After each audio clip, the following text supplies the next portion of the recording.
We shall now enter the earth, where I shall not only reveal the great deposit of gold of which I told you, but the way the God of nature and the God of gold work together in perfect harmony to produce the precious metal that mankind intuitively loves to use for service and adornment. When I speak of the God of gold and the God of nature, I mean the pure and perfect intelligent beings that handle the forces in these realms and direct them consciously. The God of nature draws and directs the magnetic currents of the earth, and through intelligent manipulation produces certain definite results in and upon our planet. This activity is real, exact, and is performed according to law, as accurately as a chemist works in his laboratory. The God of gold draws, manipulates, and directs the electronic currents from our physical sun. These currents are drawn within the earth's crust to a certain depth, as ribbons are sometimes drawn through lace. This tremendously concentrated electronic energy, by being combined with the magnetic force from within the crust of the earth, reacts upon it in such a way as to slow down the rate of vibration. The radiation from gold is absorbed by both plants and human beings and utilized for many purposes.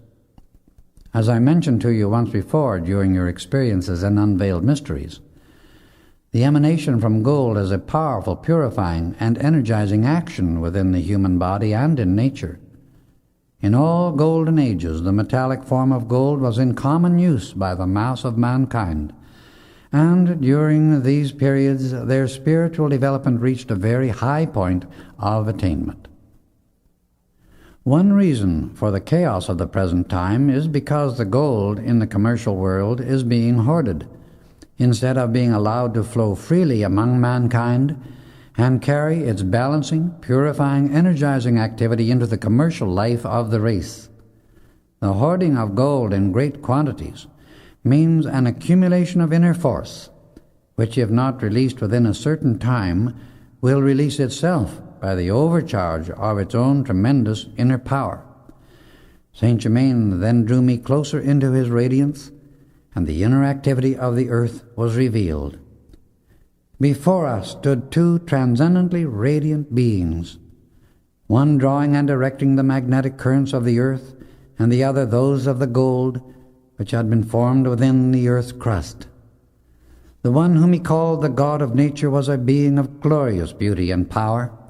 His body was fully 6 feet in height and clothed in garments of green, gold, and pink. They looked as if they were made of a self-luminous substance. An aura of intense blue surrounded his head, and rays of light poured forth from the heart, head, and hands. The ray from the right hand was green, and that from the left pink, those from the head and heart being white and gold respectively. The being whom Saint Germain called the God of Gold was enveloped by such a dazzling golden light that it took several seconds before I could look at it steadily enough to see further detail.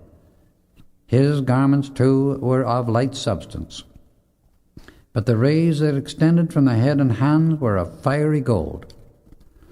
The rays from the heart, blazing white, and the aura, which extended fully a foot around the head, looked as if made of single rays of white lightning.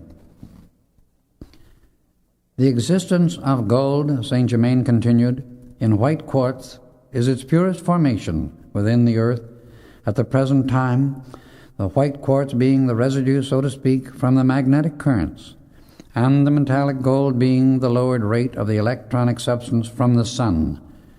This is the reason for its being spoken of occasionally as a precipitated sun ray. That phrase is nearer the truth of what actually takes place than men dream. Now watch. Here the two beings directed the rays of light through their hands to a cavity in the rocks, into which a small quantity of gold had run through a connecting fissure when in the molten state, evidently caused through volcanic action. The intense heat had sealed the fissure with molten granite, thus hiding the entire vein leading into the cavity. This particular ore body, he continued, at its highest point is about 200 feet below the surface. From a geological standpoint, it could not and would not have been discovered. After you return from the Far East, it will be opened up, and one day the ore will be used for a special purpose, so that mankind may be blessed and enlightened.